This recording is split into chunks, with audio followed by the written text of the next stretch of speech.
Haylea Mannebach. It is November 18th, 2022.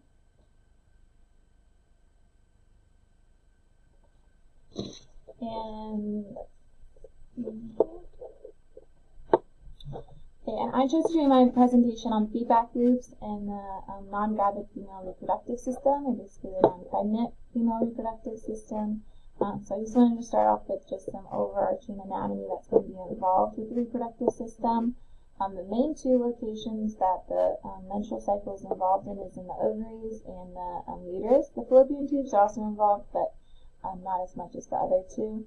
And during the menstrual phase, the uterine lining will shed and also then regrow. And then in the ovaries, that's where your follicle will develop and then be released, or the ovum will be released from the follicle into the fallopian tubes, ready for fertilization. So that's a lot where what goes on in each. Yeah. And so this is how both of those phases are connected in the menstrual cycle. So the top here shows the ovarian cycle, where the follicle is developing, and that the ovum is also developing and then released during ovulation, and the follicle turns into corpus luteum, and then will then be shed in the menstrual cycle as well. And then this is down here, the uterine cycle, or it shows the development of the endometrium, or the tissue lining the uterus. At the beginning of the cycle, that's the start of menstruation, dictates the start of the cycle, and so this is the shed of the uterine lining, also known as menses phase. And then the uterine lining will start to build back up in the proliferative phase, and that's really maintained and even developed a little bit more during the secretory phase. And there's different hormones involved with maintaining each of those phases. The main hormones involved are the gonadotropin-releasing hormone, or GnRH, and the hypothalamus up here is then released into the anterior pituitary, and where FSH and LH, both gonadotropin hormones, are released. FSH is follicle-stimulating hormone, LH is the luteinizing hormone. And then those travel through the bloodstream and really affect the ovaries and the uterus, and fallopian tubes, all of that anatomy. And estrogen, progesterone, AMH, and inhibin are all hormones involved in the menstrual cycle as well, and they're all released from the ovaries and from that section. And so I'm going to talk about the feedback loops and all the different maintenance of these different hormones throughout the cycle. So if you start at the beginning of the cycle, like I talked about, the start of menstruation is the start of your menstrual cycle. So the early to mid follicular phase involves just before the beginning of the cycle, FSH secretion increases, and it causes a group of tertiary follicles to mature. Once there's several that start to mature at once, but then once one becomes dominant, and the follicle will start to develop.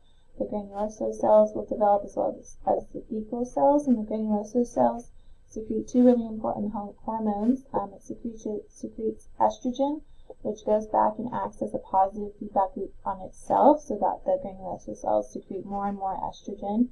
You can see that here, where the estrogen starts to increase more and more to the mid follicular phase here.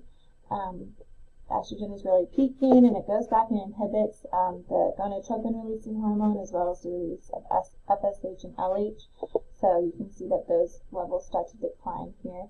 And AMH is really interesting. It goes back and it acts on other follicles, and it decreases the follicle sensitivity to FSH, and that really makes sure that there's no more than one follicle is recruited for each menstrual cycle.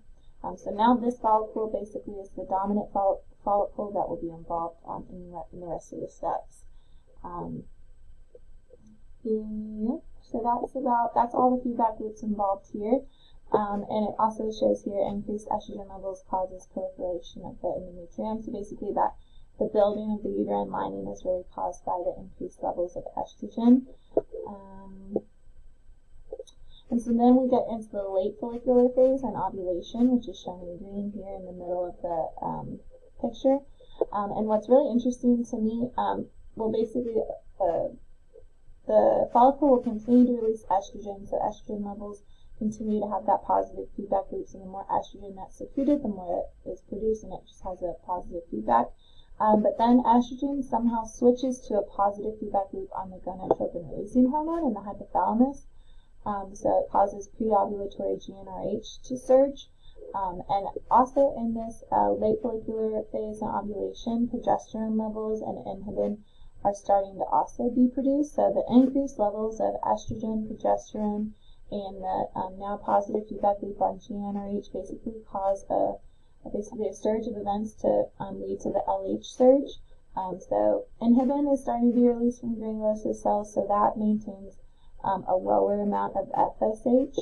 There's still a peak in FSH, but not so much as you see the surge in LH, and that is due to the high amounts of estrogen. You now have a small amount of progesterone involved, and the gonadotropin-releasing hormone is also involved. So you see that LH surge, and that LH surge is basically the cause of ovulation. So 16 to 24 hours after the LH surge from your anterior pituitary causes ovulation. So your developed ovum is released from the follicle, and the follicle then turns into the corpus luteum.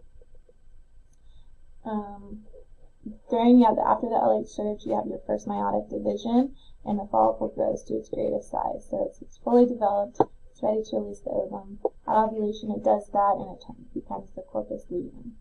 And so you can see also in that late follicular phase and ovulation, estrogen levels will they reach their peak, and then they start to go back down, and then they'll go back up later on in the early to mid luteal phase, but they'll never reach the peak that they were at this phase, at the late follicular phase and ovulation. And inhibin will go back down and go back up, but then in this next phase, the main hormone involved is progesterone. So the corpus luteum will secrete progesterone, inhibin, and estrogen. Just not the levels of estrogen that it used to. But progesterone basically is your dominant hormone in this phase. It's responsible for the secretory phase and the uterine cycle.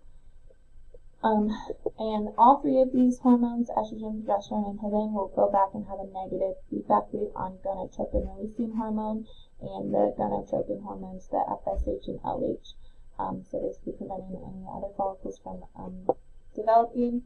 And that is basically how this stage is maintained.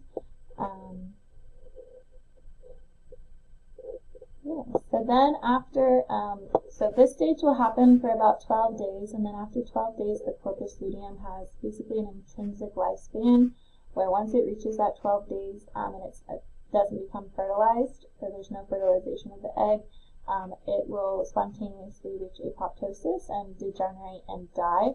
Once that happens, you see at this late luteal phase and the red phase that all of the hormones, progesterone, estrogen, and inhibin will decrease in their secretion. This causes there's no longer going to be that negative feedback loop on the gonadotropin-releasing hormone or FSH or LH, so those levels will start to rise to prepare for a new cycle. And then 2 days after the corpus luteum actually dies or reaches apoptosis, the menstruation begins, and that's technically 14 days after ovulation. So menstruation, again, marks the start of a new cycle, so this whole process will start over. Your FSH and LH will increase, follicles will start to develop. Once one dominant follicle happens, estrogen levels increase, causes a positive feedback on itself, and then will cause FSH, LH, and gonadotropin-releasing hormone will all have a negative feedback. The AMH makes sure that there's only one follicle being basically retrieved or stimulated at a time. Estrogen levels will peak, ovulation will occur, progesterone now is peaking, and we'll see it's high during the luteal phase, and then they will go back down once the corpus luteum dies. And there's, again, lots of feedback loops. Main feedback loops are estrogen, progesterone, and inhibin having negative feedback loops on gonadotropin-releasing hormone, FSH, and LH, except for in the late follicular phase and ovulation, where estrogen switches to a positive feedback loop on the gonadotropin-releasing hormone, which I find interesting, as well as progesterone will also activate the release of LH as well. So that is my presentation on all the different feedback loops and hormones involved in a non-gathered female reproductive system.